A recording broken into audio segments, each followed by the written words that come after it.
दोस्तों, लोकतंत्र का नृत्य में आपका स्वागत है। आज ममता बनर्जी पे ही आज दिन में भी भाव के साथ एक शो हुआ था, विमर्श आंखों देखी। हालांकि वो ममता पे नहीं था, वो ममता से कहीं आगे जाके था कि सरकारें बदल जाने मात्र से सब कुछ नहीं बदल जाता और लोगों की क्या अपेक्षाएं होती हैं वगैरह वगैरह। जैसा कि उस शो का जो पर्पज है वो राजनीति के पीछे जाके झांकता है, वो राजनीति के पीछे जाके झांका गया। लेकिन उसमें भाव ने बात बात में कहा कि ममता बनर्जी बहुत बुरी तरह हार रही हैं। बल्कि भाव ने तो मुझसे बाद में ये भी कहा कि भाजपा की 150 से ज्यादा सीटें आ रही हैं। और भाव का अच्छा खासा एक्सपीरियंस हम सब जानते हैं। मैं पहले से कई दिनों से कह रहा हूं कि जो डर गया वो मर गया, और ममता बनर्जी डरी हुई नजर आ रही है। लेकिन जब आदमी बहुत डर जाता है तो एकदम बौखलाहट में हो, एकदम जैसे आज मैं आपको दिखाता हूं कि ममता बनर्जी ने जो जो हरकतें की हैं वो आप मतलब कोई भी आदमी देख के कह सकता है कि एकदम बौखला गई हैं। भाई, आप नए गवर्नर को रिसीव नहीं कर सकती, आप धरने पे बैठी हैं। आप राष्ट्रपति को रिसीव नहीं कर सकती, आप किसी और को तो भेज सकती हैं। आप डीजीपी को लेके पहुंच जाती हैं, आप चीफ सेक्रेटरी को भेज सकती हैं। आपके पास इतने मंत्री संतरी हैं, किसी को भेज सकती हैं। राष्ट्रपति राष्ट्रपति द्रौपदी मुर्मू महोदया, अपने आप जानते हैं, मेरे ख्याल से शायद ही भारत में कोई हो, अब कांग्रेस की बात नहीं करते हो तो उनसे भी मिलने नहीं गए थे, जो जिसे कहना चाहिए कि द्रौपदी मुर्मू को पसंद ना करता हो। वो इतनी शालीन, इतनी सभ्य, इतनी सिंपल, सादगी की प्रतिमूर्ति।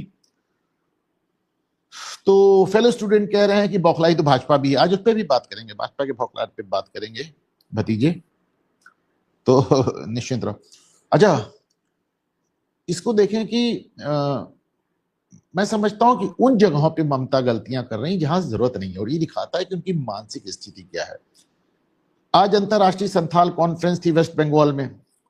भाई, विधाननगर में होनी थी, उन्होंने आपको पलट के गोसाईपुर रख दिया, एक बड़े ग्राउंड से हटा के छोटा ग्राउंड रख दिया। संथाल, आपको मालूम है कि एक जनजाति समाज है, उसको आने से रोका गया, लोगों को कॉन्फ्रेंस तक नहीं आने दिया।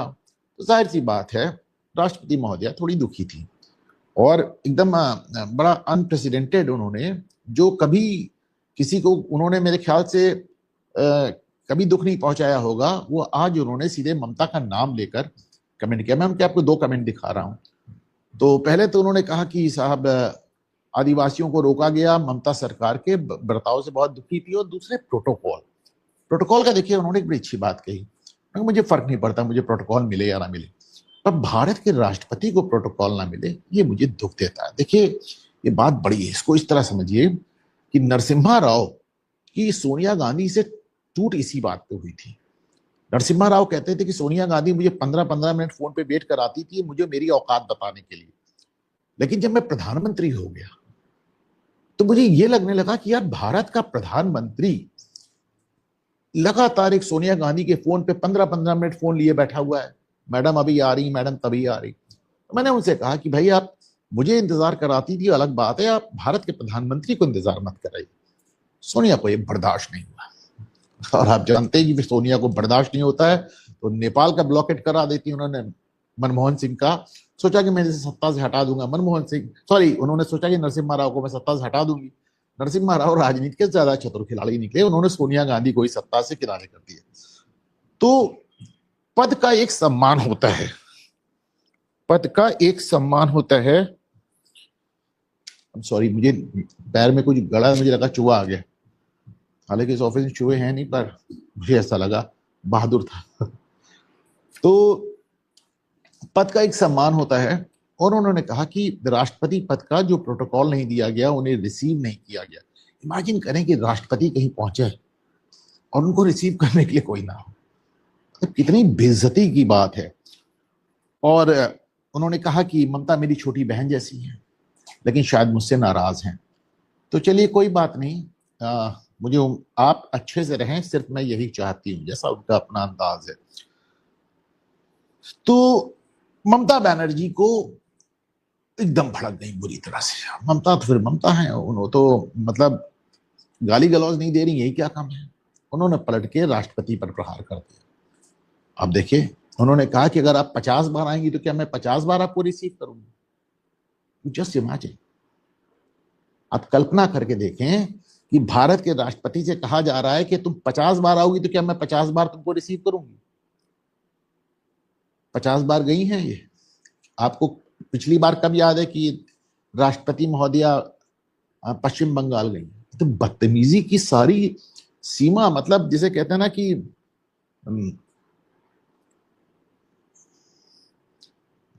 वो क्या एक रामायण की बड़ी अच्छी चौपाई है कि मैं भूल गया, आप में से कोई अभी लिख के भेजेंगे। जैसे ये कह रहे हैं, अभिनव जी कह रहे हैं कि जब नाश मनुष्य पर छाता है पहले विवेक मर जाता है। तो रश्मि रथी है, रामचरितमानस में बड़ा अच्छा लिखा हुआ है कि जहिके प्रभु दारुण दुख देही तेकी मति पहले हर लेही।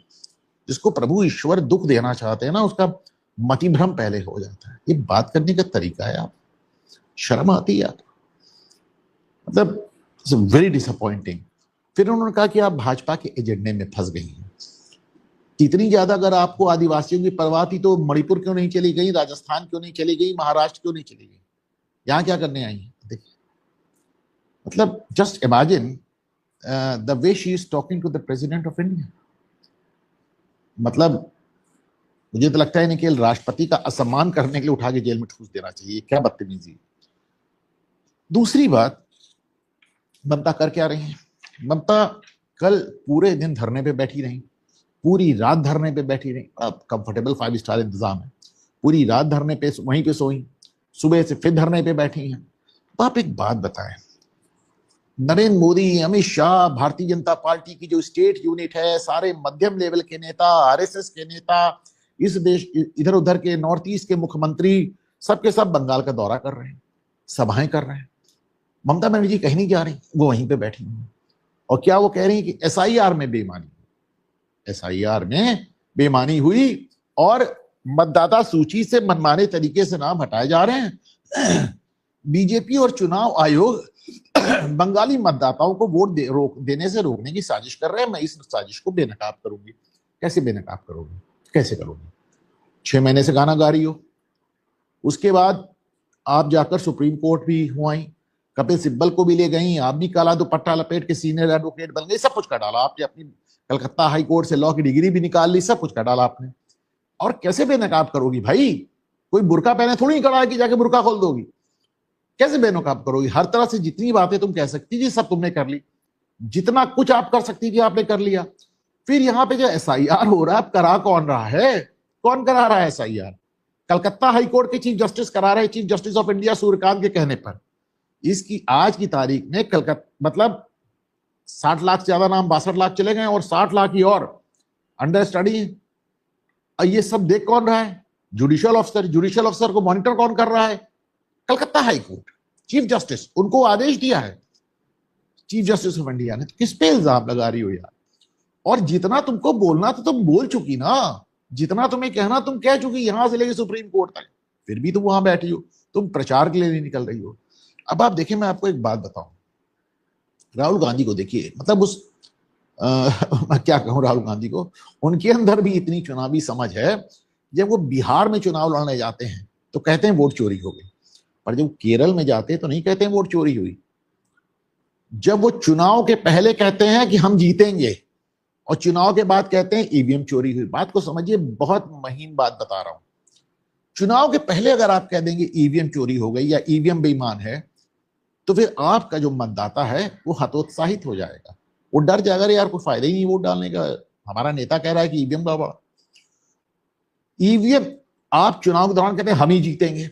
बात राहुल गांधी की नहीं है, समाजवादी पार्टी ले लीजिए, केजरीवाल, किसी को भी पार्टी को ले लीजिए, चुनाव तक ये कहते रहते हैं हम जीतेंगे, चुनाव के दौरान कहते रहते हैं हम जीतेंगे, चुनाव के जब नतीजे आने लग, जब वो एग्जिट पोल आता है तो कहते हैं फर्जी है एग्जिट पोल, सब बकवास, हम ही जीतेंगे, ये तो सब पेड एग्जिट पोल हैं।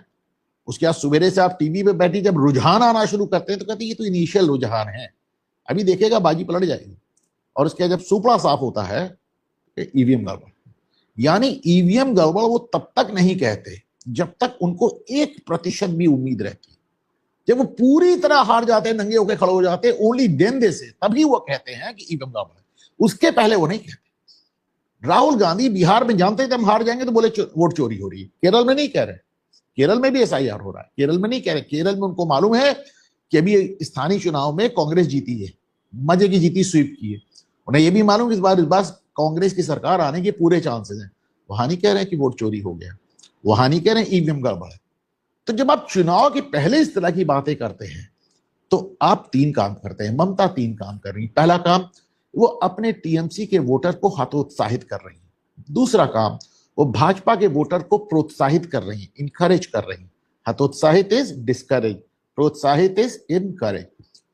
तीसरे, वो जो एक बीच का एक वोटर है जो डर रहा है वोट डालने से, जिसके लिए कहा जा रहा है कि वोट डालने में डर लग रहा है, डालेंगे तो अगर ममता दीदी फिर से आ गया तो क्या करेगा, ममता दीदी लौटेगा तो फिर मारेगा हमको। तो उसको आप ये बता रहे हैं कि यार हम तो हार रहे हैं, तुम बिंदास वोट डालो। तो जिनको डर है उनका डर आप निकाल रही। आप सोचे हैं, आप तीनों तरह से, मतलब मैं देख रहा हूं कि हमारे व्यूअर अनुराग शर्मा, वो भी बंगाल का चक्कर लगा के आए। उन्होंने कहा, हमको लिखा है कि अनुपम जी, मुसलमान तक इनको वोट डालने को तैयार नहीं, इतना ज्यादा इनसे परेशान है, इनके मिसमैनेजमेंट से, उनकी तमाम उटपटांग हरकतों से। कि लेकिन ठीक है, भाजपा के खिलाफ वोट डालना, वो डालेंगे। पुलिस वालों तो मैंने आपको बताया था, मुस्लिम पुलिस अधिकारियों से बात हुई तो कहते हैं हम तो नहीं, हम तो ममता को नहीं चाहते यार। इनके रहते वो टीएमसी के गुंडे आके हमारा कॉलर पकड़ रहे हैं, हमारी बहन बेटी को रेप की धमकी दे रहे हैं, पुलिस वालों की थाने में मार रहे हैं, पुलिस वालों को थप्पड़ मार रहे हैं। तो उसे सब नाराज है, सबके सब नाराज। और ममता बनर्जी उसके बाद जो ये, आप खुद ही सोचें, जो गाना आप 3 महीने 4 महीने से गा रही हो, आज अगर उसको आज भी चुनाव में जब आपको प्रचार करना चाहिए तो आप धरने में बैठी हुई हो, तो इससे क्या मिलेगा? किसको कन्विंस कर रही हो? भाई जिसे कन्विंस होना होगा वो अब तक कन्विंस हो गया होगा, जिसे नहीं होना होगा वो नहीं होगा। अब तो सिर्फ और सिर्फ आप अपने सपोर्टर्स का मनोबल तोड़ रही है, भाजपा के सपोर्टर्स का मनोबल बढ़ा रही है, और जो बीच के लोग हैं किधर जाएं किधर जाएं, उनको आप बता रही हूं उधर भाजपा की तरफ जाओ, क्योंकि मैं तो चुनाव हार चुकी हूं। इसलिए मैंने कहा कि ऐसा देखकर लगता है जैसे ममता बनर्जी कहीं ना कहीं मानसिक रूप से चुनाव हार चुकी है। उनका